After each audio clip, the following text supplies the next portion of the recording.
Hello students, welcome to our channel VNC.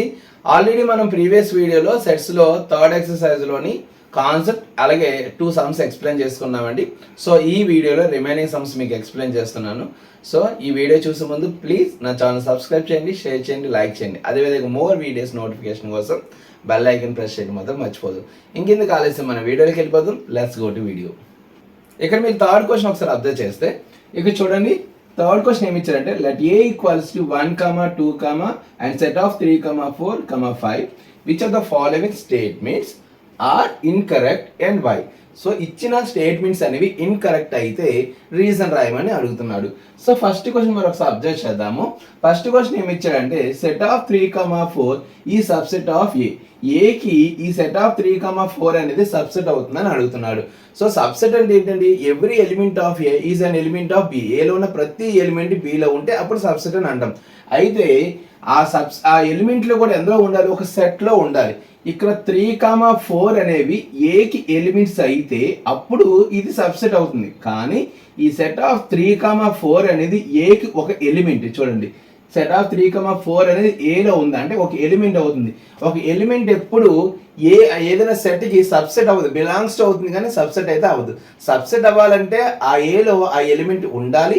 ఆ element మళ్ళీ మనం ఎందులో తీసుకోవాలండి? సెట్లో తీసుకోవాలి. సెట్లో తీసుకుంటేనే అప్పుడు ఆ సెట్కి మనం సబ్సెట్ అని చెప్తాం. కానీ ఇక్కడ 3, 4 అనేది ఓన్లీ ఎలిమెంట్. కానీ దీన్ని మళ్ళీ సెట్లో తీసుకున్నాం అనుకోండి అప్పుడు సబ్సెట్ అవుతుంది. కానీ లేదు కాబట్టి so 3, 4 set of 3, 4 is element of A but not subset. So ఇక్కడ మీరు రీజన్ ఏం రాస్తారంటే సొల్యూషను ఇన్కరెక్ట్ అని రాస్తారు. Incorrect because 3, 4 is element of A. ఏకి ఒక ఎలిమెంట్ మాత్రమే అని చెప్పి రాస్తారండి రీజన్. నెక్స్ట్ సెకండ్ క్వశ్చన్కి వచ్చేసరికి ఇక్కడ చూడండి, set of 3, 4 is belongs to A అన్నాడు. అంటే ఏలో 3, 4 అనేది ఒక ఎలిమెంట్ అని చెప్తున్నాడు.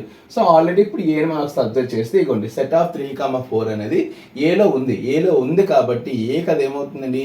బిలాంగ్స్ టు అవుతుంది. కాబట్టి వీడు ఇచ్చింది కరెక్టే. సో రీజన్ ఏం రాస్తారంటే కరెక్ట్. ఇక్కడ కరెక్ట్ అయితే ఎటువంటి రీజన్ అడగట్లే, ఇన్కరెక్ట్ అయినప్పుడు మాత్రమే రీజన్ అడుగుతున్నారు కాబట్టి కరెక్ట్ అయితే జస్ట్ కరెక్ట్ అని చెప్పి రాసి వదిలేస్తారు. నెక్స్ట్ థర్డ్ క్వశ్చన్ చూడండి, సెట్ ఆఫ్ 3, 4 ఈ సబ్సెట్ ఆఫ్ ఏ. ఇది సెట్ ఆఫ్ 3, 4 అనేది ఒక ఎలిమెంట్, ఏలో ఒక ఎలిమెంట్. ఏలో నాకు ఎలిమెంట్ని సెట్లో తీసుకుంటే ఏకి అది ఏమవుతుందండి? సబ్సెట్ అవుతుంది. ఇప్పుడే చెప్పాను కదండి, ఒక ఎలిమెంట్ ఉండి దాన్ని సెట్లో తీసుకుంటే మాత్రం ఆ సెట్కి అది ఏమవుతుంది? సబ్సెట్ అవుతుంది. సో 3, 4 అనేది ఏలో ఉంది. ఏలో ఉన్న ఎలిమెంట్ ఒక సెట్లో తీసుకున్నాం కాబట్టి ఏకి అది ఏమవుతుందండి? సబ్సెట్ అవుతుంది. సో ఇచ్చిన స్టేట్మెంట్ కరెక్టే. సో ఇక్కడ కరెక్ట్ అని చెప్పి రాస్తారు. ది స్టేట్మెంట్ ఈజ్ కరెక్ట్ అని చెప్పి రాస్తారు. నెక్స్ట్ ఫోర్త్ వన్ చూడండి, 1 బిలాంగ్స్ టు ఏ. 1 అనేది ఏలో ఉందా లేదో చెక్ చేద్దాం అనేది. చూడండి, 1 అనేది ఏలో ఉంది. అలాగే ఇక్కడ ఏమి ఇచ్చాడని? బిలాంగ్స్ టు ఇచ్చాడు. సో 1 బిలాంగ్స్ టు ఏ అన్నాడు కాబట్టి ఇది కూడా మనకి కరెక్ట్ స్టేట్మెంటు. ఇది కరెక్ట్. నెక్స్ట్ ఫిఫ్త్ క్వశ్చన్ ఒకసారి మీరు అబ్జర్వ్ చేస్తే 1 ఈజ్ సబ్సెట్ ఆఫ్ ఏ అన్నాడు. 1 ఈజ్ సబ్సెట్ ఆఫ్ ఏ అంటే ఫస్ట్ ఏలో అనేది 1 అనే ఎలిమెంట్ ఉండాలి. నెక్స్ట్ 1 అనేది సెట్లో ఉండాలి. అలా ఉంటేనే ఇక్కడ సబ్సెట్ అవుతుంది. 1 అనేది ఏలో ఉంది కరెక్టే, కానీ ఇక్కడ 1 అనేది సెట్లో ఇవ్వలేదు కాబట్టి 1 is not subset of A, 1 is belongs to A. So ఇక్కడ ఇచ్చిన స్టేట్మెంట్ ఏంటంటే incorrect. Statement incorrect because 1 is belongs to A. 1 అనేది ఏకి ఎలిమెంట్ అవుతుంది అని చెప్పి రాస్తారు. నెక్స్ట్ సిక్స్త్ వన్ మీరు ఒకసారి అబ్జర్వ్ చేస్తే సెట్ ఆఫ్ 1, 2, 5 సబ్సెట్ ఏ అన్నాడు. అయితే ఇప్పుడు 1, 2, 5 అనే ఎలిమెంట్స్ అనేవి ఏలో ఉంటే డెఫినెట్గా ఇది ఏమవుతుంది? సబ్సెట్ అవుతుంది. ఇప్పుడు చెక్ చేద్దాం. ఏలో ఎలిమెంట్స్ ఉన్నాయి 1 to 5 ఎలిమెంట్స్ ఏలో ఉన్నాయి. ఈ ఉన్న ఎలిమెంట్స్ మనం ఒక సెట్లో తీసుకున్నాం కాబట్టి ఈ 1 to 5 అనేది ఏకి ఏమవుతుందండి? సబ్సెట్ అవుతుంది. సో ఇచ్చిన స్టేట్మెంట్ అనేది కరెక్టే. So statement correct. Next 8th question మీరు ఒకసారి అబ్జర్వ్ చేస్తే 1, 2, 5 set of 1, 2, 5 is belongs to A అని అంటున్నాడు. 1 belongs to A, 2 belongs to A, 5 belongs to A, అంటే ఈ 3 ఎలిమెంట్స్ కూడా ఏకి బిలాంగ్స్ అవుతాయి. కానీ సెట్లో తీసుకుంటే ఏమవుతాయి అండి, సబ్సెట్ అవుతుంది. కానీ ఇక్కడ బిలాంగ్స్ ఇచ్చాడు కాబట్టి ఇచ్చే స్టేట్మెంట్ అనేది wrong. So incorrect because 1, set of 1, 2, 5 is subset of A. ఏకి ఇది ఏమవుతుంది, సబ్సెట్ అవుతుంది, బిలాంగ్స్ టు అనేది అవ్వదు. నెక్స్ట్ 8th క్వశ్చన్ మీరు చూడండి. సెట్ ఆఫ్ 1, 2, 3 ఈ సబ్సెట్ ఆఫ్ ఏ అన్నాడు. ఇప్పుడు 1, 2, 3 అనేది మనకి ఏలో ఉందో లేదో చెక్ చేద్దాము. ఏలో ఏమున్నాయి, 1, 2, 5 ఉంది, 3 లేదు. 3 అనేది మళ్ళీ సెట్లో ఉంది, ఇది డిఫరెంట్గా ఉంది. అంటే సెట్ ఆఫ్ 3, 4 అనేది ఒక ఎలిమెంట్, అంతేగాని ఇండివిజువల్గా 3 లేదు. ఇండివిజువల్గా 3 లేదు కాబట్టి 1, 2, 3 is not a subset of A. So ఇది ఇన్కరెక్ట్. ఈ స్టేట్మెంట్ కూడా ఏంటండి, ఇన్కరెక్ట్. ఎందుకు ఇన్కరెక్ట్ అంటే 3 డస్ నాట్ బిలాంగ్స్ టు ఏ. 3 అనే ఒక ఎలిమెంట్ అనేది ఏలో లేదు కాబట్టి ఇది ఇన్కరెక్ట్. నెక్స్ట్ 9th క్వశ్చన్ ఒకసారి చూద్దాము. 9th క్వశ్చన్ ఏమి ఇచ్చారంటే పై బిలాంగ్స్ టు ఏ. పై అంటే ఎంటీ సెట్ అనేది. ఎంటీ సెట్ అనేది ఏకి, empty set is always subset to every set, ప్రతి సెట్కి సబ్సెట్ అవుతుంది. కానీ ఎంటీ అనేది ఒక సెట్ అండి, కాబట్టి సెట్ అనేది ఏని ఒక సెట్కి బిలాంగ్స్ అవుతుందా, బిలాంగ్స్ అవ్వదు. ఎందుకంటే empty set is not element. ఒకవేళ ఏ అనే సెట్లో పై అని మెన్షన్ చేశారు అనుకోండి, అంటే ఇక్కడ పై అని ఇస్తే మాత్రం అప్పుడు పై అనేది ఏకి ఏమవుతుంది, ఎలిమెంట్ అవుతుంది. ఎందుకంటే ఏ సెట్లో ఇచ్చాడు కాబట్టి. కానీ ఇక్కడ ఎటువంటి సెట్లో ఇవ్వలేదు పై, కాబట్టి pi subset of A but not A belongs to A. So ఇచ్చిన స్టేట్మెంట్ ఏమవుతుందండి, ఇన్కరెక్ట్. ఇచ్చిన statement incorrect because pi is not a element of A. Not element of ఏకి ఎలిమెంట్ కాదు అని చెప్పి రీజన్ రాస్తాం. నెక్స్ట్ 10th క్వశ్చన్ మీరు ఒకసారి అబ్జర్వ్ చేస్తే pi subset of A. Empty set అనేది ప్రతి సెట్కి ఏమవుతుంది, సబ్సెట్ అవుతుంది. అంటే ఇచ్చిన స్టేట్మెంట్ కరెక్టే, ఇది కరెక్ట్. నెక్స్ట్ 11th క్వశ్చన్ మీరు అబ్జర్వ్ చేస్తే సెట్ ఆఫ్ పై ఈ subset of A. Set of pi subset of A అంటే అర్థం ఏంటంటే ఈ పై అనేది ఏలో ఒక ఎలిమెంట్ అయినప్పుడు ఆ ఎలిమెంట్ ఒక సెట్లో తీసుకుంటే అప్పుడు సబ్సెట్ అవుతుంది. కానీ ఏలో పై అనే ఎలిమెంట్ ఉందా అండి, లేదు. కాబట్టి ఇచ్చిన స్టేట్మెంట్ కూడా రాంగ్, ఇన్కరెక్ట్. ఇచ్చిన స్టేట్మెంట్ ఇన్కరెక్ట్. ఎందుకంటే పై ఈజ్ నాట్ బిలాంగ్స్ టు ఏ. పై అనేది ఏలో లేదు, పైలో అనేది ఏలో లేదు కాబట్టి సెట్ ఆఫ్ పై కూడా ఏకి సబ్సెట్ అవ్వదు. సో ఇక్కడ ఈ ఇచ్చిన స్టేట్మెంట్ అనేది ఇన్కరెక్ట్. నెక్స్ట్ 4th క్వశ్చన్ చూడండి. Right down all the subsets of the following sets. అంటే ఇచ్చిన ప్రతి సెట్కి సబ్సెట్స్ అడుగుతున్నాడు, లిస్ట్ ఆఫ్ సబ్సెట్స్ అడుగుతున్నారు. ఇక్కడ చూడండి, ఈ లిస్ట్ ఆఫ్ సబ్సెట్స్ రాసే ముందు ఫస్ట్ ఆఫ్ ఆల్ మనం గుర్తుపెట్టుకోవాల్సిన పాయింట్ ఏంటంటే empty set is always subset to every set. అంటే ప్రతి సెట్కి ఎంటీ సెట్ అనేది సబ్సెట్ అవుతుంది. కాబట్టి లిస్ట్ ఆఫ్ సబ్సెట్ స్టార్ట్ చేసే ముందు ఎంటీ సెట్ అనేది సబ్సెట్ కింద రాసుకొని తర్వాత రిమైనింగ్ అనేవి రాస్తాము. అయితే ఇక్కడ ఫస్ట్ క్వశ్చన్ ఒకసారి చూడండి. ఫస్ట్ క్వశ్చన్ ఏమి ఇచ్చాడంటే set of A, single element ఇచ్చాడండి. ఇప్పుడు లిస్ట్ ఆఫ్ సబ్సెట్స్, దీనికి ఉన్న సబ్సెట్స్ రాయమంటున్నాడు. So list of subsets equals to, చెప్పాను కదండి ఫస్ట్ మనం ఏం రాయాలి, ఎంటీ సెట్ రాయాలి. ఫస్ట్ ఎంటీ సెట్ అనేది ఒక సబ్సెట్ అవుతుంది. తర్వాత ఎలిమెంట్స్లోకి వద్దాం. ఎన్ని ఎలిమెంట్స్ ఇచ్చాడు, ఓన్లీ ఒకే ఒక ఎలిమెంట్, సింగిల్ ఎలిమెంట్ ఇచ్చాడు. అంటే సెట్ ఆఫ్ ఏ అనేది దీనికి ఇది ఏమవుతుంది, సబ్సెట్ ఇట్ సెల్ఫ్. అంటే ప్రతి సెట్ కూడా దానికి అది సబ్సెట్ అవుతుంది. అంటే ఇక్కడ ఉన్న లిస్ట్ ఆఫ్ సబ్సెట్స్ ఏమవుతాయి, అయితే ఒకటి ఎంటీ సెట్ లేకపోతే ఇట్ సెల్ఫ్ ఏ అనేది అవుతుంది. సో ఇక్కడ number of subsets 2 elements. Next second క్వశ్చన్కి వస్తే సెకండ్ క్వశ్చన్ ఏమి ఇచ్చాడండి, ఏ కామా బి ఇచ్చాడు. ఏ కామా బికి లిస్ట్ ఆఫ్ సబ్సెట్స్ రాద్దాం. లిస్ట్ ఆఫ్ సబ్సెట్స్ ఫస్ట్ ఏం రాయాలి మీరు, ఎంటీ సెట్ రాయాలి. ఎంటీ సెట్ అనేది ఒక ఎలిమెంట్, ఒక సబ్సెట్. నెక్స్ట్ వచ్చేసరికి ఎలిమెంట్స్కి వచ్చేసరికి 2 ఎలిమెంట్స్ ఉన్నాయి, ఏ ఉంది బి ఉంది. ఇప్పుడు సింగిల్ ఎలిమెంట్స్ తీసుకోవాలి. సింగిల్ ఎలిమెంట్ ఏంటి, A. So single element A అనేది సబ్సెట్ అవుతుంది. అలాగే single element set of B కూడా సబ్సెట్ అవుతుంది. సింగిల్ ఎలిమెంట్స్ అయిపోయాయి. నెక్స్ట్ ఏమున్నాయి, A comma B itself. So A comma B కూడా దీనికి ఇదేమవుతుంది, సబ్సెట్ అవుతుంది. ఇంకెటువంటి పాసిబిలిటీస్ లేవు. కాబట్టి లిస్ట్ ఆఫ్ సబ్సెట్స్ ఎన్ని ఉంటాయి సెకండ్ క్వశ్చన్లో, ఫోర్ సెట్స్ అనేవి సబ్సెట్స్ అవుతాయి. నెక్స్ట్ థర్డ్ క్వశ్చన్ చూడండి. థర్డ్ క్వశ్చన్లో 1 2 3 3 ఎలిమెంట్స్ ఇచ్చాడు. దీనికి లిస్ట్ ఆఫ్ సబ్సెట్స్ రాద్దాం అనుకుంటున్నాం. లిస్ట్ ఆఫ్ సబ్సెట్స్లో ఫస్ట్ ఏం రాయాలి, మనం ఎంప్టీ సెట్ రాయాలి. తర్వాత సింగిల్ ఎలిమెంట్స్ తీసుకోవాలి. సింగిల్ ఎలిమెంట్ ఏంటి, 1, నెక్స్ట్ 2, నెక్స్ట్ 3. సింగిల్ ఎలిమెంట్స్ కూడా అయిపోయాయి. ఇప్పుడు 1 2 3 అనేవి సబ్సెట్స్ అవుతాయి. నెక్స్ట్ 2 ఎలిమెంట్స్ తీసుకోండి. సెట్ ఆఫ్ 1, 2 1తో కంప్లీట్ చేయండి. ఫస్ట్ 1, 2 తీసుకుంటారు, మళ్ళీ 1, 3. Set of 1, 3. 1 కంప్లీట్ అయిపోయింది కాబట్టి నెక్స్ట్ 2తో స్టార్ట్ చేయండి. 2, 3. Set of 2, 3. ఇంకా రిమైనింగ్ 2 ఎలిమెంట్స్ ఉండవు చూడండి. 1, 2, 1, 3, అలాగే 2, 3. ఇంకా రిమైనింగ్ ఎలిమెంట్స్ ఏమీ లేవు. సో 2 ఎలిమెంట్స్ కూడా అయిపోయాయి. ఇంకా ఫైనల్గా తీసుకోవాల్సింది ఏంటి, 3 ఎలిమెంట్స్ అంటే given set. So it self. So next subset ఏమవుతుందండి, 1, 2, 3. ఇవి list of subsets of third question. 1, 2, 3కి లిస్ట్ ఆఫ్ సబ్సెట్స్ ఎన్ని ఉంటాయి, 8 ఎలిమెంట్స్ ఉంటాయి. నెక్స్ట్ ఫోర్త్ క్వశ్చన్ చూడండి. ఎంప్టీ సెట్కి లిస్ట్ ఆఫ్ సబ్సెట్స్.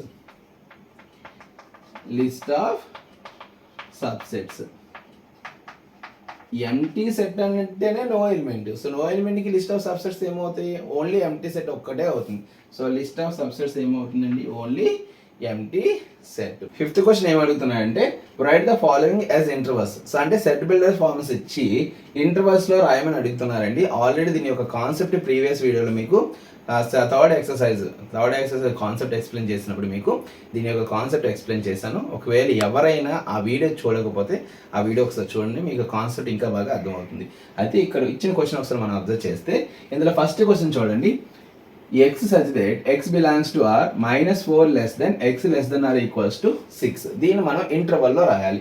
సో ఇంటర్వల్లో రాస్తున్నప్పుడు మీరు గుర్తుపెట్టుకోవాల్సిన విషయం ఏంటంటే ఈక్వల్ సింబల్స్ ఇచ్చినప్పుడు, ఇక్కడ చూసారా less than or equal symbol ఇచ్చినప్పుడు క్లోజ్ ఇంటర్వల్ తీసుకుంటారు. ఈక్వల్ సింబల్ ఇవ్వనప్పుడు ఓపెన్ ఇంటర్వల్ తీసుకోవాలి. ఇక్కడ x అనేది -4కి 6కి మధ్యలో ఉంది కాబట్టి దీన్ని ఎలా రాయొచ్చు అంటే ఇంటర్వల్లో ఓపెన్ ఇంటర్వల్, ఎందుకంటే ఇక్కడ ఈక్వల్ సింబల్ లేదు. ఓపెన్ ఇంటర్వల్ -4 to ఇక్కడ ఈక్వల్ సింబల్ ఉంది కాబట్టి క్లోజ్డ్ ఇంటర్వల్ 6. అంటే ఇప్పుడు మనం దీన్ని ఎలా రాసుకోవచ్చు, ఓపెన్ ఇంటర్వల్ -4 to 6. దీని మీనింగ్ ఏంటంటే x వాల్యూ -4కి 6కి మిడిల్లో ఉంటుంది మరియు 6కి ఈక్వల్ కూడా అవుతుంది. అది దీని మీనింగ్. నెక్స్ట్ సెకండ్ క్వశ్చన్ చూడండి. Second question -12 less than x less then -10. x అనేది -12కి -10కి మధ్యలో ఉంటుంది. ఇక్కడ ఎటువంటి ఈక్వల్ సింబల్స్ లేవు కాబట్టి ఓపెన్ ఇంటర్వల్స్ యూజ్ చేయాలి. Open interval -12 to open interval -10. ఇది ఆన్సర్. నెక్స్ట్ థర్డ్ వన్ చూడండి. 0 less than or equals to x less than 7. 0 దగ్గర ఈక్వల్ సింబల్ ఉంది కాబట్టి closed interval 0 to open interval 7. So ఇక్కడ క్లోజ్ ఇంటర్వల్, ఇక్కడ ఈక్వల్ సింబల్ లేదు కాబట్టి ఓపెన్ ఇంటర్వల్. ఇదే ఆన్సర్. నెక్స్ట్ అలాగే ఇక్కడ చూడండి. 3 less than or equals to x less than or equals to 4. అంటే 3కి 4కి మధ్యలో ఉంది. రెండిట్లు కూడా ఈక్వల్ సింబల్ ఉంది కాబట్టి closed interval 3 to closed interval 4. ఇలాగా ఇచ్చిన సెట్ బిల్డర్స్ ఫార్మ్స్ని మనం ఇంటర్వల్స్లో రాయొచ్చు. నెక్స్ట్ సిక్స్త్ క్వశ్చన్ ఒకసారి అబ్జర్వ్ చేయండి. సిక్స్త్ వన్ ఏమి అడుగుతున్నాడంటే write the following intervals in the set builder form. So previous సమ్లో ఏమడుగుతున్నాడు, మనకి ఆ సెట్ బిల్డర్ ఫామ్లో ఇచ్చి ఇంటర్వల్స్లో రాయమని అడుగుతున్నారు. కానీ ఇక్కడ ఏమడుగుతున్నాడు, ఇంటర్వల్స్ ఇచ్చాడు, సెట్ బిల్డర్ ఫామ్లో రాయమని అడుగుతున్నారు. అయితే చూడండి, first of all set builder ఫామ్లో రాసినప్పుడు ఎప్పుడు ఎక్స్ సచ్ దట్ పెట్టుకోవాలి. X such that x belongs to, ఇవన్నీ మ్యాక్సిమం మనకి రియల్ నెంబర్స్ అవుతాయి. So x belongs to R అని తీసుకుంటాం. నెక్స్ట్ ఇక్కడ ఏమి ఇచ్చాడు, ఓపెన్ ఇంటర్వల్. ఎక్కడి నుంచి ఎంతవరకు ఇచ్చారు, -3 నుంచి 0 వరకు. రెండిట్లో కూడా ఓపెన్ ఇంటర్వల్ ఉంది కాబట్టి -3 less than x less then 0. ఈ విధంగా మనం సెట్ బిల్డర్ ఫామ్ని రాస్తాము. నెక్స్ట్ సెకండ్ క్వశ్చన్ అబ్జర్వ్ చేస్తే ఇక్కడ చూడండి ఏమి ఇచ్చాడు, క్లోజ్డ్ ఇంటర్వల్ 6, 12 క్లోజ్డ్ ఇంటర్వల్. అంటే 6కి 12కి రెండింటి కూడా మనకి క్లోజ్డ్ ఇంటర్వల్ ఉంది కాబట్టి set of x such that x belongs to R, x belongs to R. ఇక్కడ రెండింటిలో క్లోజ్డ్ ఇంటర్వల్ ఉంది కాబట్టి 6 less than or equals to x less than or equals to 12. ఈ విధంగా మనం సెట్ బిల్డర్ ఫామ్ రాస్తాము. నెక్స్ట్ థర్డ్ క్వశ్చన్ ఒకసారి observe చేస్తే సొల్యూషన్ ఇక్కడ ఇచ్చిన చూడండి ఒకసారి, ఓపెన్ ఇంటర్వల్ 6, 12 క్లోజ్ ఇంటర్వల్ 12 అంటే 6కి ఓపెన్ ఇంటర్వల్ ఇచ్చారు, 12కి అనేది క్లోజ్ ఇంటర్వల్ ఇచ్చారు. అంటే the set of x such that x belongs to R. So 6కి ఓపెన్ ఇంటర్వల్ కాబట్టి 6 less than x less than or equals to 12. అలాగే ఫోర్త్ క్వశ్చన్ మీరు ఒకసారి అబ్జర్వ్ చేస్తే ఇక్కడ చూడండి సొల్యూషన్ సెట్ ఆఫ్ ఇక్కడ ఫస్ట్ -23 క్లోజ్ ఇంటర్వల్ ఇచ్చారు, కానీ 5కి మాత్రం ఓపెన్ ఇంటర్వల్ ఇచ్చారు. కాబట్టి దీన్ని ఎలా రాయొచ్చు అంటే x such that x belongs to R. So -23 close interval కాబట్టి -23 less than or equals to x less than 5. ఈ విధంగా మనకి ఇంటర్వల్స్ ఇచ్చినప్పుడు సెట్ వెల్డర్ ఫామ్లోని రాయొచ్చు. నెక్స్ట్ క్వశ్చన్ నెంబర్ 7 చూడండి. What universal set would you propose for each of the following. ఇక్కడ 2 questions ఇచ్చాడండి. ఈ 2 క్వశ్చన్స్ కూడా యూనివర్సల్ సెట్ అనేది ఎటువంటి యూనివర్సల్ సెట్ అవుతుందో అది ప్రపోజ్ చేయమని అడుగుతున్నాడు. సో దీనికి సూటబుల్ అయిన యూనివర్సల్ సెట్ రాయమని అడుగుతున్నాడండి. సో ఇక్కడ చూడండి ఏమి ఇచ్చాడు, the set of all right angle triangles. So ఈ రైట్ యాంగిల్ ట్రయాంగిల్స్ అన్నీ కూడా ఎందులో ఉంటాయండి, ట్రయాంగిల్స్లో ఉంటాయి. కాబట్టి యూనివర్సల్ సెట్ ఏమవుతుంది మనకి, ట్రయాంగిల్స్ అవుతుంది. సో ఆన్సర్ అదే రాస్తారు. The universal set is the universal set is the set of all possible triangles. The set of all possible triangles. The set of all possible triangles అనేది మనకి universal set అవుతుంది right angle triangles కి. అదే విధంగా ఇక్కడ చూడండి the set of isosceles triangle. Isosceles triangles కూడా ఎందులో ఉంటాయి, ట్రయాంగిల్స్లోనే ఉంటాయి. సో దీని కూడా యూనివర్సల్ సెట్ ఏమవుతుంది, same set of all possible triangles మాత్రమే దీనికి యూనివర్సల్ సెట్ అవుతుంది. సో దీన్ని కూడా సేమ్ ఆన్సరే రాస్తారు. The universal set is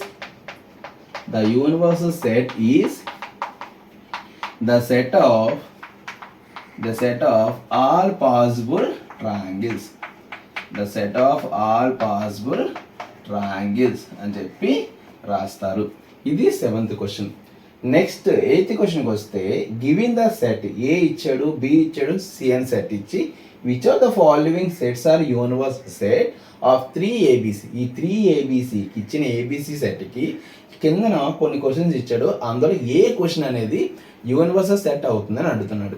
universal set అంటే ఏంటండి, all sets are subset to universal set. ప్రతి సెట్ కూడా యూనివర్సల్ సెట్కి ఏమవ్వాలి, సబ్సెట్ అవ్వాలి. ఇప్పుడు ఇచ్చిన ఈ 4 క్వశ్చన్లో మొత్తం ఈ 3 సెట్స్ యొక్క ఎలిమెంట్స్ అనేది ఏ క్వశ్చన్ అనేది క్యారీ చేస్తుందో మనం ఒకసారి చూద్దాం. ఇందులో ఫస్ట్ క్వశ్చన్ మీరు అబ్జర్వ్ చేస్తే 0 1 2 3 4 5 6, కానీ ఇందులో చూడండి 8 కూడా ఉంది సెట్ సిలో, కానీ అందులో 8 ఉందా, లేదు. కాబట్టి it is not a universal set. Empty set is not A always not a universal set. Next 4th question ఒకసారి చూద్దాం. 1 నుంచి 8 వరకు ఉంది, కానీ ఇందులో 0 అనేది లేదు. 0 ఉంది కదండి, సిలో 0 ఉంది, కానీ ఇక్కడ 0 లేదు. కాబట్టి it is also not a universal set. 3rd question మీరు అబ్జర్వ్ చేస్తే 0 1 2 3 0 నుంచి 10 వరకు ఉంది.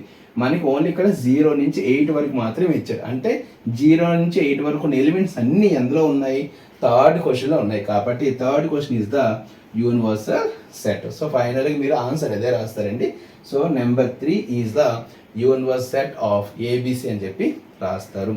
ఇది ఈ ఎక్సర్సైజ్ యొక్క all sums and already previous మీకు ఏదైతే వీడియో ఉందో అందులో ఎక్సర్సైజ్ సిలో మీకు 2 సమ్స్ చెప్పాను. రిమైనింగ్ సమ్స్ అనేది ఈ వీడియోలో మీకు ఎక్స్ప్లెయిన్ చేస్తాను. So I hope you understand. ఇదంతా మీకు అర్థమైంది అనుకుంటున్నాను, ఈ ప్రతి సమ్ కూడా. సో ఈ ఎక్స్ప్లెనేషన్ అలాగే ప్రతి సమ్ యొక్క సొల్యూషన్ మీకు అర్థమైంది అనుకుంటున్నాను. సో మరిన్ని వీడియోతో మళ్ళీ కలుద్దాం. Thank you for watching.